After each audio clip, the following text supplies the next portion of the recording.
दोस्तों, यही वो छोटी सी कच्ची गढ़ी है जिसे लाखों की मुगल सेना ने चारों तरफ से घेर लिया था। यही वो जगह है जहां गुरु गोविंद सिंह के साथ सिर्फ 40 सिख खड़े थे और सामने मौत का समंदर उमड़ रहा था। दुश्मनों को लगा ये लड़ाई 1 घंटे में खत्म हो जाएगी, लेकिन हर एक सिख शेर बनकर टूटा और मैदान में लाशों के ढेर लगने लगे। चारों तरफ तलवारों की चमक, गोलियों की गूंज और बीच में अड़िग खड़े वो 40 योद्धा जिनके कदम 1 इंच भी पीछे नहीं हटे। आखिर उस चमकौर की गढ़ी में ऐसा क्या हुआ था जिसने इन 40 सिखों को अमर कर दिया? ये कहानी आपके रोंगटे खड़े कर देगी। तो दोस्तों, पूरा वीडियो जरूर देखिए, क्योंकि आगे का सच आपके अंदर जोश की आग जला देगा। कल्पना कीजिए 22 दिसंबर 1704 की वह कड़कड़ाती ठंड की रात। पंजाब के एक छोटे से गांव चमकौर में मौत जैसी खामोशी पसरी हुई थी। आसमान में काले बादल छाए थे और जमीन पर मुगलों की एक ऐसी विशाल फौज जमा थी जिसका अंत आंखों से दिखाई नहीं दे रहा था। ढोल नगाड़ों की आवाज, हाथियों की चिंगाड़ और अनगिनत सैनिकों की तलवारों की खनक ने पूरे माहौल को खौफनाक बना दिया था। मुगल सेनापति वजीर खान और पहाड़ी राजाओं को लगा था कि यह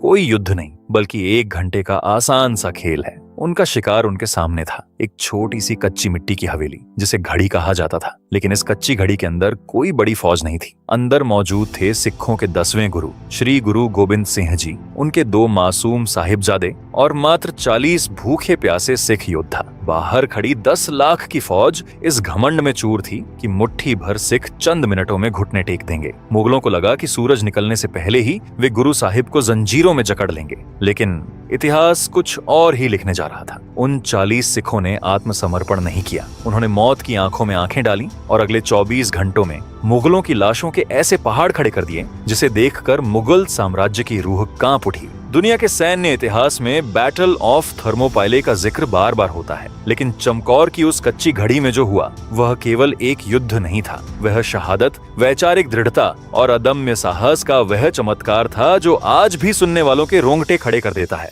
लेकिन चमकौर के इस महासंग्राम के बीज 1 दिन में नहीं बोए गए थे। इस कहानी की जड़ें कई दशकों की राजनीति, मुगल साम्राज्य के अत्याचारों और खालसा पंथ के उदय में गहराई से ढंसी हुई है। इस महायुद्ध को समझने के लिए हमें इतिहास के पन्नों में थोड़ा पीछे लौटना होगा ताकि हम उस माहौल को समझ सकें जिसने चमकौर की जमीन को लहूलुहान कर दिया। बात 17वीं सदी के उत्तरार्ध की है। मुगल बादशाह औरंगजेब की धार्मिक कट्टरता अपने चरम पर थी। कश्मीरी पंडितों और अन्य निर्दोष लोगों के धर्म की रक्षा के लिए 11 नवंबर 1675 को दिल्ली के चांदनी चौक में सिखों के 9वें गुरु श्री गुरु तेग बहादुर जी ने अपना शीश कटवाकर शहादत दी थी। अपने पिता की इस महान शहादत के बाद गुरु गोविंद सिंह जी, जो उस समय केवल 9 वर्ष के थे, उन्होंने समाज के दबे कुचले, डरे हुए और निहत्थे लोगों को एक निडर योद्धा कौम में बदलने का संकल्प लिया। 30 मार्च 1699 बैसाखी के पवित्र दिन को गुरु गोविंद सिंह जी ने श्री आनंदपुर साहिब में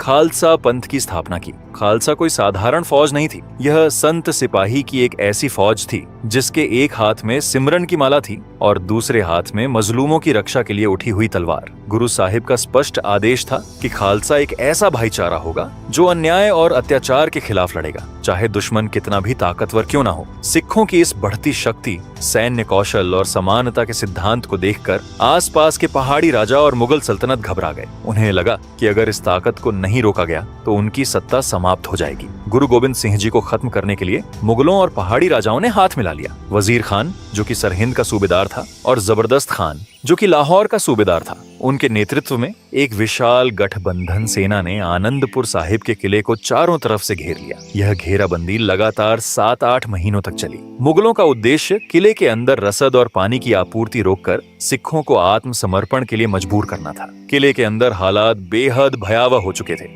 राशन पूरी तरह से समाप्त हो गया था। वीर सिख योद्धा पेड़ों की छाल, पत्ते और कच्ची जड़ें खाकर जीवित थे, लेकिन उनके हौसले हिमालय की तरह अडिग थे। जब सैन्य बल और भुखमरी से गुरु गोविंद सिंह जी को झुकाना असंभव हो गया तो मुगलों और पहाड़ी राजाओं ने राजनीति और छल का सहारा लिया। मुगल सेनापतियों ने कुरान की और पहाड़ी राजाओं ने पवित्र गाय की कस्में खाईं। उन्होंने औरंगजेब की ओर से यह झूठा संदेश और एक हस्ताक्षरित पत्र भेजा कि यदि गुरु साहिब और उनके सिख शांति से आनंदपुर साहिब का किला खाली कर दें तो उन्हें बिना किसी हमले के सुरक्षित रास्ता दिया जाएगा। गुरु गोविंद सिंह जी को मुगलों की इन कसमों पर रत्ती भर भी विश्वास नहीं था। वे जानते थे कि औरंगजेब और उसके सिपह सालार धोखेबाज हैं, लेकिन किले के अंदर भूख से तड़पते बच्चों, महिलाओं की दयनीय स्थिति और कई सिखों के लगातार आग्रह को देखते हुए अंततः गुरु साहिब ने आनंदपुर साहिब छोड़ने का अत्यंत कठिन निर्णय लिया। 5 से 6 दिसंबर 1704 की कड़ाके की ठंडी मध्यरात्रि को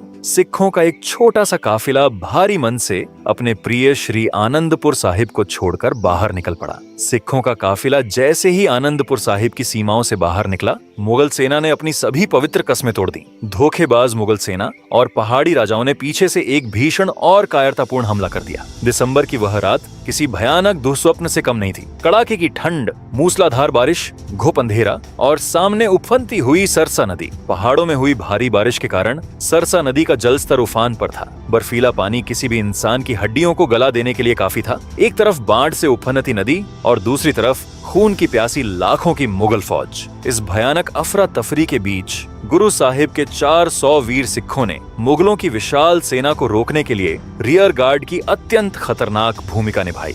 भाई उदय सिंह जी और भाई जीवन सिंह जी जैसे शूरवीरों ने नदी के तट पर मुगलों का रास्ता रोक लिया ताकि गुरु साहिब और उनका परिवार सुरक्षित नदी पार कर सके। इस भयंकर मारकाट और सरसा नदी के बर्फीले बहाव में अनगिनत सिख योद्धा और अमूल्य धार्मिक ग्रंथ बह गए। इसी सरसा नदी के किनारे जो हुआ वह सिख इतिहास का सबसे दर्दनाक अध्याय है, परिवार विछोड़ा यानी परिवार का बिछड़ना। भीषण युद्ध के बीच गुरु गोबिंद सिंह जी का परिवार 3 हिस्सों में बंट गया, जिसमें पहला हिस्सा में माता साहिब कौर जी और माता सुंदरी जी जो कि गुरु साहिब की पत्नियां थीं, वे भाई मणि सिंह जी के साथ दिल्ली की ओर निकल गईं। दूसरा हिस्सा में गुरु साहिब की वृद्ध माता गुजरी जी और उनके 2 सबसे छोटे सुपुत्र साहिबजादा जोरावर सिंह जी और साहिबजादा फतेह सिंह जी अपने एक पुराने रसोइये गंगू के साथ चले गए। बाद में इसी गंगू ने लालच में आकर माता जी और छोटे साहिबजादों को मुगलों के हवाले कर दिया, जहां सरहिंद के सूबेदार वजीर खान ने इन मासूम बच्चों को जिंदा ईंटों की दीवारों में चुनवाकर शहीद कर दिया। इसका पूरा वीडियो मेरे चैनल पर है, अगर आप चाहोगे तो देख सकते हो। खैर,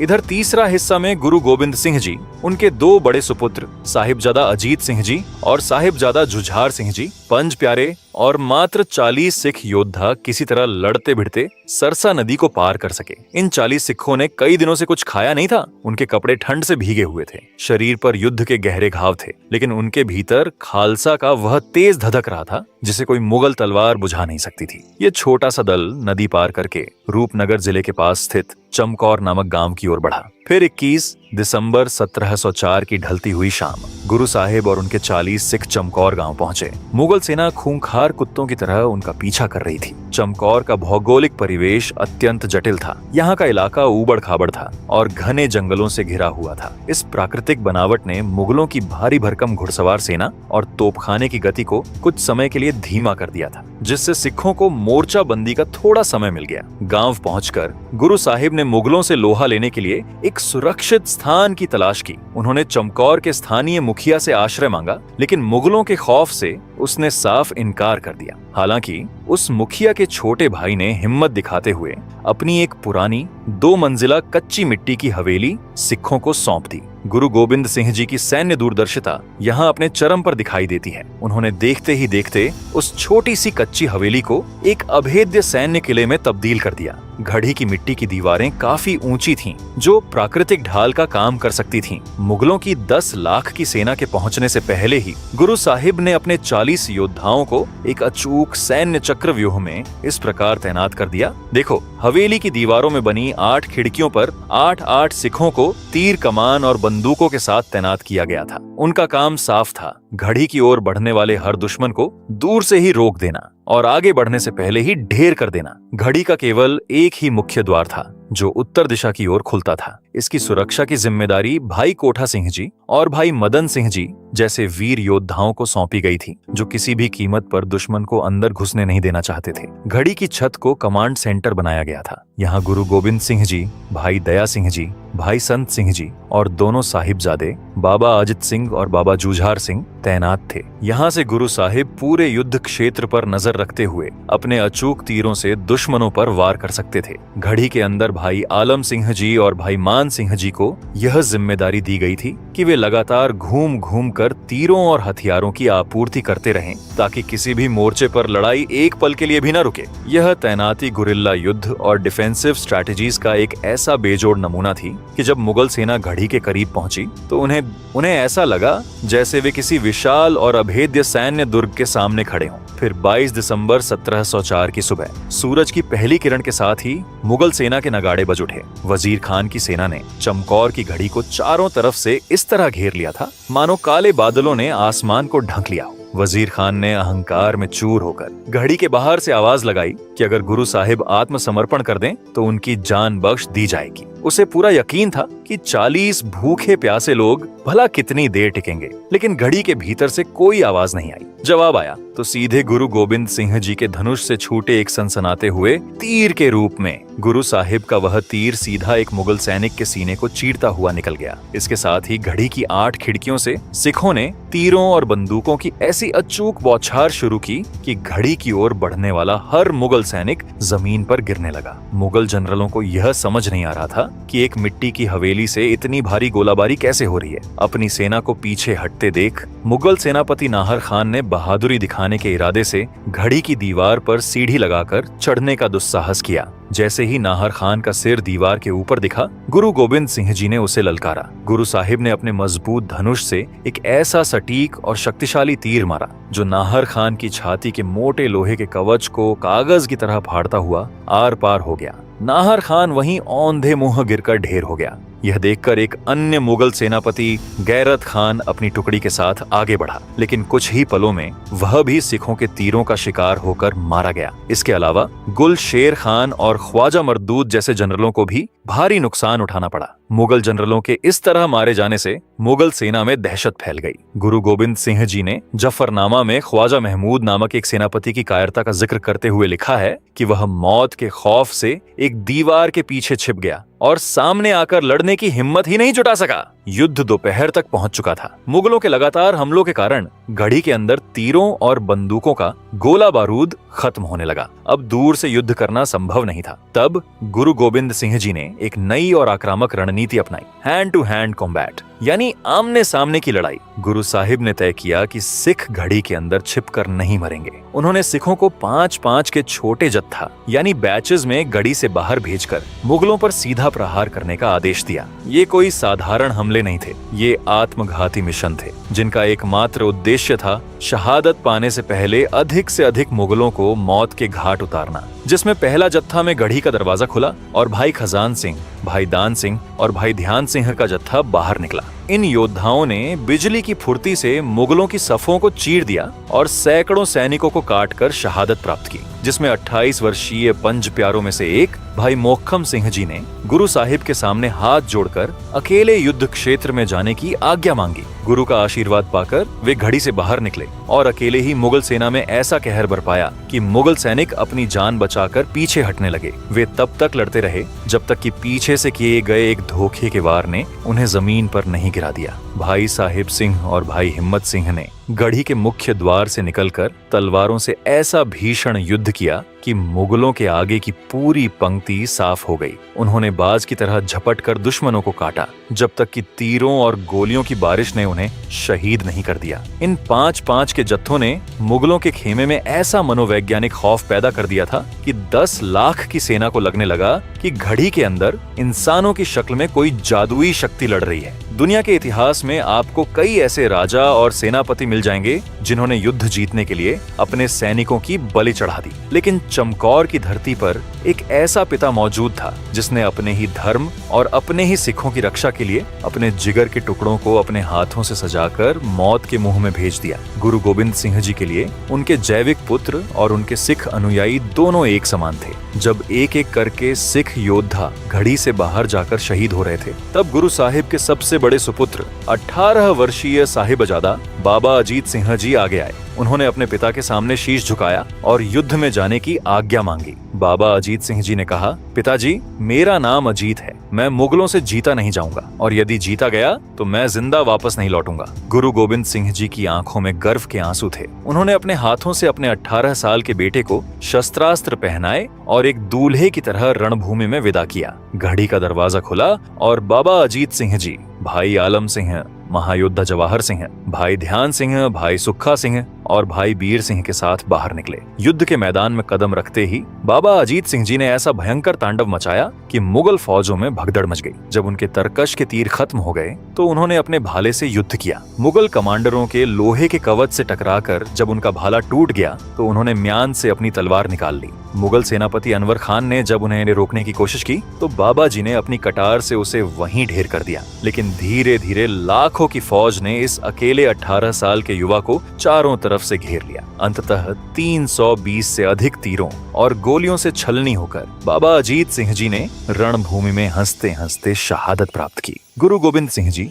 घड़ी की छत से अपने बेटे की इस वीरता को देख रहे थे। जब बाबा अजीत सिंह जी वीर गति को प्राप्त हुए तो गुरु साहिब ने रोने के बजाय गर्व से सत श्री अकाल का जयकारा लगाया। अपने बड़े भाई को मुगलों से घिरते और शहीद होते देख 14 वर्षीय साहिबजादा बाबा जुझार सिंह जी का खून खौल उठा। वे दौड़कर अपने पिता के पास आए और बोले, पिताजी, मुझे आज्ञा दीजिए, मैं अपने भाई के बिना जीना नहीं जानता, मुझे भी उसी राह पर जाना है। सूरज प्रकाश ग्रंथ के अनुसार गुरु साहिब ने कहा कि तुमने तो अभी कोई युद्ध नहीं लड़ा है। इस पर 14 साल के बाबा जुझार सिंह जी ने जो उत्तर दिया वह इतिहास के पन्नों पर स्वर्ण अक्षरों में दर्ज हो गया, लड़ना नहीं आता मुझे, पर मरना तो आता है। गुरु गोविंद सिंह जी ने अपने 14 साल के बेटे को सीने से लगाया और कहा, जाओ मेरे बेटे, मृत्यु रूपी जीवनदायिनी दुल्हन से विवाह रचाओ। तुम्हारे दादा गुरु तेग बहादुर जी और तुम्हारे बड़े भाई सचखंड में तुम्हारा इंतजार कर रहे हैं। बाबा जुझार सिंह जी गुरु साहिब की तलवार लेकर भाई साहिब सिंह, भाई सुक्खा सिंह, लाखा सिंह और चौपा सिंह के साथ घड़ी से बाहर निकले। मुगल सेना दंग रह गई। उन्हें लगा कि अब भी एक शेर शहीद हुआ था और अब दूसरा शेर उसी भयंकरता के साथ मैदान में आ गया है। बाबा जुझार सिंह जी ने अपनी छोटी सी उम्र में ऐसी बिजली जैसी तलवारबाजी दिखाई कि मुगल सैनिक उनके पास आने से भी डरने लगे। उन्होंने एक ही झटके में कई मुगलों को काट डाला और अकेले ही 40 से अधिक सैनिकों को मौत के घाट उतार दिया। लेकिन मुगलों की भारी भीड़ ने इस 14 साल के बच्चे को चारों ओर से घेर लिया। लड़ते लड़ते वह मासूम योद्धा भी जमीन पर गिर पड़ा और अपने बड़े भाई की तरह धर्म की रक्षा करते हुए अमर शहादत को प्राप्त हुआ। कवि अल्लाह यार खां जोगी ने एक मुस्लिम होकर भी गुरु साहिब की इस महानता का जो वर्णन किया है वह हर आंख को नम कर देता है। वे लिखते हैं कि बस एक हिंद में तीरथ है यात्रा के लिए, कटवाए बाप ने बेटे जहां खुदा के लिए। अर्थात पूरे भारतवर्ष में अगर कोई सच्चा तीर्थ है तो वह चमकौर है, जहां एक पिता ने धर्म और ईश्वर के लिए अपने ही हाथों से अपने जिगर के टुकड़ों को कुर्बान कर दिया। शाम ढलते ढलते चमकौर की धरती मुगलों और 30 से अधिक वीर सिखों के खून से लाल हो चुकी थी। मुगल सेना को इतना भारी नुकसान उठाना पड़ा था कि उनकी रूह कांप चुकी थी। रात के अंधेरे में युद्ध रुक गया। मुगलों ने घड़ी को चारों तरफ से घेर रखा था और वे सुबह का इंतजार करने लगे। उन्हें में यकीन था कि घड़ी में बचे हुए चंद सिखों को वे सुबह उठते ही कुचल देंगे और गुरु साहिब को पकड़ लेंगे। घड़ी के अंदर अब एक खौफनाक सन्नाटा था। वहाँ केवल गुरु गोविंद सिंह जी और करीब 5 से 11 सिख ही जीवित बचे थे। इन बचे हुए सिखों को यह अच्छी तरह आभास हो गया था कि मुगलों का असली लक्ष्य घड़ी पर कब्जा करना नहीं, बल्कि गुरु गोविंद सिंह जी को मारना या बंदी बनाना है। अगर गुरु साहिब जीवित रहते हैं तो खालसा पंथ फिर से खड़ा हो सकता है, लेकिन अगर वे शहीद हो गए तो यह मुगलों की सबसे बड़ी जीत होगी। इस अत्यंत महत्वपूर्ण और संवेदनशील मोड़ पर बचे हुए 5 सिखों ने 1699 के खालसा नियमों का आह्वान किया। गुरु गोविंद सिंह जी ने स्वयं पंज प्यारों को यह शक्ति दी थी कि 5 सिख मिलकर गुरु को भी आदेश दे सकते हैं और गुरु उस आदेश को मानने के लिए बाध्य होंगे। उन पंज प्यारों ने सर्वसम्मति से एक प्रस्ताव पारित किया और गुरु साहिब को आदेश दिया कि वे तुरंत घड़ी छोड़ दें। शुरू में गुरु गोविंद सिंह जी अपने सिखों को मरने के लिए छोड़कर जाने के लिए बिल्कुल तैयार नहीं थे। उन्होंने कहा कि वे भी अपने बेटों और सिखों के साथ यहीं लड़कर शहादत देंगे। लेकिन पंज प्यारों ने कहा, हे सच्चे पातशाह, आपने स्वयं कहा था कि जहां 5 सिख होंगे वहीं गुरु का वास होगा। हम 5 सिख आपको हुक्म देते हैं कि आप खालसा पंथ के भविष्य के लिए इस घड़ी को छोड़ दें। खालसा के इस लोकतांत्रिक और आध्यात्मिक नियम के आगे गुरु साहिब को झुकना पड़ा और उन्होंने यह हुक्म स्वीकार कर लिया। गुरु साहिब के घड़ी से सुरक्षित निकलने के लिए एक अत्यंत साहसिक और चतुर योजना बनाई गई। घड़ी में भाई संगत सिंह जी नामक एक निडर सिख मौजूद थे। उनका चेहरा मोहरा और शारीरिक बनावट काफी हद तक गुरु गोबिंद सिंह जी से मिलती थी। गुरु साहिब ने अपने वस्त्र, अपने अस्त्र शस्त्र और अपने माथे की प्रसिद्ध कलगी उतार कर भाई संगत सिंह जी को पहना दी। भाई संगत सिंह जी गुरु का वेश धारण करके घड़ी के ऊपरी छज्जे पर बैठ गए ताकि सुबह होने पर मुगलों को लगे कि गुरु साहिब अभी भी अंदर ही हैं। 22-23 दिसंबर की मध्य रात्रि को गुरु साहिब ने 3 अन्य सिखों, भाई दया सिंह, भाई धर्म सिंह और भाई मान सिंह के साथ घड़ी से निकलने का फैसला किया। मुगलों का पहरा इतना कड़ा था कि परिंदा भी पर नहीं मार सकता था, लेकिन गुरु गोबिंद सिंह जी किसी कायर की तरह छिपकर नहीं जाना चाहते थे। घड़ी से बाहर निकलते ही गुरु साहिब ने रात के सन्नाटे को चीरते हुए जोर से ताली बजाई, अपना नरसिंघा फूंका और मुगल सेना को ललकार कर जोर से पुकारा, पीरे हिंद मेरा अवध, मतलब हिंदुस्तान का पीर जा रहा है, अगर हिम्मत है तो पकड़ कर दिखाओ। रात का घुप अंधेरा, कड़ाके की ठंड और अचानक हुई इस शेर जैसी ललकार से मुगल सेना की नींद उड़ गई। छावनी में भारी भ्रम और अफरा तफरी मच गई। मुगल सैनिक नींद में हक्के बक्के रह गए। अंधेरे में उन्हें समझ नहीं आया कि आवाज कहां से आई। घबराहट में मुगल सैनिक अपने ही साथियों को सिख समझकर आपस में ही तलवारें चलाने लगे और कटकर मरने लगे। इसी भारी भ्रम और अफरा तफरी का फायदा उठाकर गुरु गोबिंद सिंह जी और उनके 3 साथी मुगलों के घेरे को चीरते हुए सुरक्षित निकल गए। अगले दिन सुबह जब मुगलों ने घड़ी पर अंतिम धावा बोला तो घड़ी में बचे भाई संगत सिंह, भाई संत सिंह और अन्य सिखों ने आखिरी सांस तक युद्ध किया और शहादत प्राप्त की। मुगल सेनापति भाई संगत सिंह जी के शव को देखकर खुशी से झूम उठे कि उन्होंने गुरु को मार गिराया, लेकिन जब उन्होंने ध्यान से देखा और स्थानीय लोगों से पहचान करवाई तो उन्हें अपनी मूर्खता और नाकामी का एहसास हुआ। 10 लाख की सेना और हजारों के नुकसान के बावजूद वजीर खान खाली हाथ था। गुरु साहिब उनके जाल से निकल चुके थे। चमकौर से निकलने के बाद गुरु गोबिंद सिंह जी का सफर अत्यंत कष्टदायक था। लगातार कई दिनों से न तो उन्होंने कुछ खाया था और न ही एक पल के लिए सोए थे। वे पैदल चलते हुए माछीवाड़ा के घने जंगलों में जा पहुंचे। उनके पैरों में जूते नहीं थे। जंगल के कांटों ने उनके पैरों को छलनी कर दिया था और खून बह रहा था। थकावट इतनी अधिक थी कि एक समय भाई मान सिंह जी ने गुरु साहिब को अपने कंधों पर उठा लिया था। माछीवाड़ा के इसी भयानक जंगल में जमीन पर सोते हुए गुरु साहिब ने वह प्रसिद्ध और भावुक शब्द उच्चारित किया जो आज भी सिखों के दिलों में गूंजता है, मित्र प्यारे नू हाल मुरीदा दा कहना। इसका मतलब है कि मेरे प्यारे भगवान से मेरे दिल का हाल कहना। तेरी कृपा के बिना नरम बिस्तर भी मुझे बीमारियों जैसा लगता है और अगर तू मेरे साथ है तो जमीन पर सोना भी मुझे स्वर्ग के समान है। यह शब्द बताता है कि अपने 4 पुत्रों, माता और अपना सब कुछ खो देने के बाद भी गुरु साहिब के मन में ईश्वर के प्रति कोई शिकायत नहीं थी। मुगल सेना पागल कुत्तों की तरह पूरे इलाके में गुरु साहिब को ढूंढ रही थी। वजीर खान ने चप्पे चप्पे पर पहरा लगा दिया था। माछीवाड़ा में गुरु साहिब की मुलाकात गनी खान और नबी खान नाम के 2 पठान भाइयों से हुई। ये दोनों कभी आनंदपुर साहिब में गुरु साहिब को घोड़े बेचते थे और उनके मुरीद थे। जब उन्होंने गुरु साहिब को इस हाल में देखा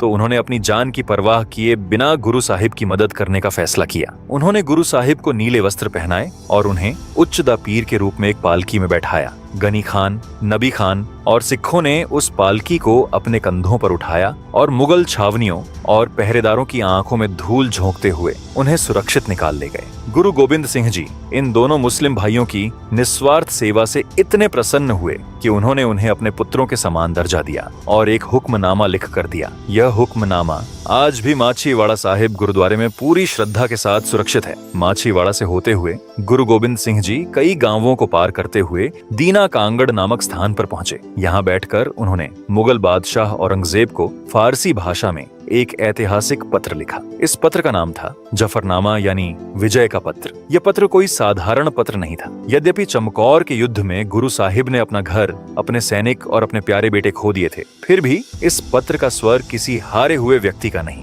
बल्कि एक नैतिक और आध्यात्मिक विजेता का था। गुरु साहिब ने औरंगजेब को उसके झूठे वादों, कुरान की कसमों के टूटने और मुगल जनरलों की कायरता के लिए कड़ी फटकार लगाई। अगर आप लोग इसको पढ़ने में इंटरेस्टेड है तो आप गूगल पर जफरनामा फुल PDF सर्च कीजिए और वहां से आप PR सकते हैं। खैर, इस जफरनामा को भाई दया सिंह जी और भाई धर्म सिंह जी ने अहमदनगर में औरंगजेब तक पहुंचाया। इतिहासकारों का मानना है कि इस पत्र को पढ़कर और अपनी शाही सेना की नैतिक हार को जानकर औरंगजेब की आत्मा कांप उठी। उसे अपने के पापों का गहरा पछतावा हुआ और कुछ ही समय बाद उसकी मृत्यु हो गई। चमकौर के इस महासंग्राम और गुरु गोविंद सिंह जी के त्याग का प्रभाव केवल सिखों तक सीमित नहीं रहा। 20वीं सदी की शुरुआत में लाहौर के एक निष्पक्ष मुस्लिम सूफी कवि हकीम अल्लाह यार खां जोगी ने चमकौर की जंग पर उर्दू में एक दर्द भरी कविता लिखी जिसका नाम था गंजे शहीदा। जब उन्होंने यह कविता लिखी तो कट्टरपंथी काजियों ने उन्हें मस्जिद से बाहर निकाल दिया और 30 साल तक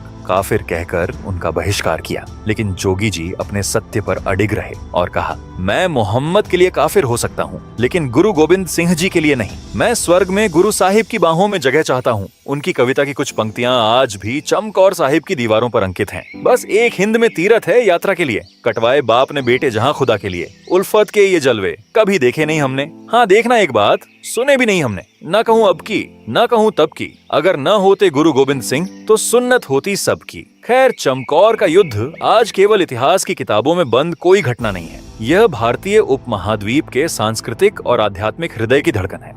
उन 40 सिखों और गुरु साहिब के मासूम साहिबजादों की अदम्य शहादत को याद करने के लिए आज भी पंजाब के रूपनगर जिले के श्री चमकौर साहिब में हर वर्ष 20 से 22 दिसंबर के बीच शहीदी जोड़ मेला आयोजित किया जाता है। इन 3 दिनों के दौरान लाखों श्रद्धालु दुनिया भर से यहाँ नमन करने आते हैं। जिस स्थान पर वह कच्ची घड़ी मौजूद थी और जहाँ साहिबजादों और सिखों ने शहादत दी थी, वहाँ आज एक भव्य गुरुद्वारा श्री कत्लगढ़ साहिब सुशोभित है। इसके अतिरिक्त गुरुद्वारा घड़ी साहिब, गुरुद्वारा दमदमा साहिब और गुरुद्वारा ताड़ी साहिब भी उन ऐतिहासिक पलों के गवाह बनकर शान से खड़े हैं। शिरोमणि गुरुद्वारा प्रबंधक कमेटी और स्थानीय प्रशासन इस दौरान भव्य प्रबंध करते हैं। मीलों लंबे लंगर लगाए जाते हैं जहां लोग जमीन पर बैठकर प्रसाद ग्रहण करते हैं। कीर्तन और ढाढ़ी जत्थे पारंपरिक संगीत के माध्यम से साहिबजादों की वीर गाथाएं गाते हैं। आनंदपुर साहिब से चमकौर साहिब तक एक विशाल नगर कीर्तन निकाला जाता है जिसमें हजारों लोग नम आंखों से उस मार्ग को याद करते हैं